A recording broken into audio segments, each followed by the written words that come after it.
Hey y'all, I'm Ben Cushing. I teach sociology at Cascade Campus and I'm the president of FFAP. I wanted to reach out to everybody today to talk about the very real calculations that we're having to make as we prepare for a potential strike this March.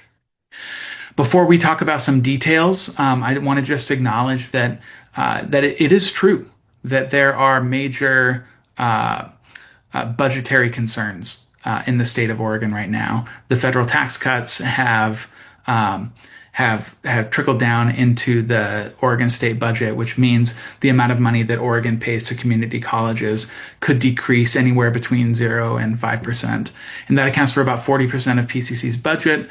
So that's a small but significant cut to our budget. However, we know that PCC can afford to settle a fair and reasonable contract for our members. I want to share a few details to help make that clear. So I'm going to share my screen. Are we asking too much? Okay, the first thing I want to look at is the total cost of the economic packages that PCC and FFAP have agreed to over the past decade or so. So you can see starting in 2015, we settled on a total package of about 21 million, then 24 million in 2017, then 27 million. There was a dip during the economic hard times around the pandemic to 17 million. And then that came back up again as we got our catch-up COLAs in our last contract settlement for a total package of 38 million. The current PCC administration offer on the table right now is a total of $3.7 million. So you can see that their offer is just totally outside the historical norm for contract agreements, excuse me, between PCC and PCC FFAP.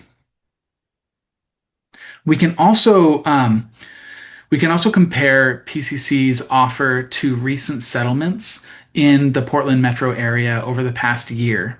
So this will give us a sense of whether or not the low offer from PCC is simply a reflection of hard economic times affecting everyone in the state. And I think this graph shows that they're not. So, for example, Beaverton Teachers Association came to an agreement that included a cost of living adjustment of 4.75% in the first year and 5% in the second year. Salem Kaiser Teachers, 4%, 3.5%. Lake Oswego, 3.6 and 3.25, and so on, all the way down. In addition to these numbers, we know that just last week, the classified staff at Lane Community College came to a tentative agreement on a 3% COLA. And we also know that the Central Oregon Community College classified workers haven't come to agreement yet, but they've been offered a 4.75% COLA in the most recent bargaining there. By contrast, PCC's current offer is 0.35%.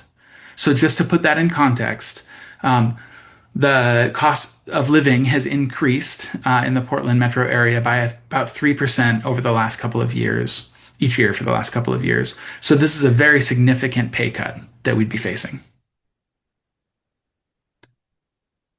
We know that PCC can afford to settle a fair and reasonable contract.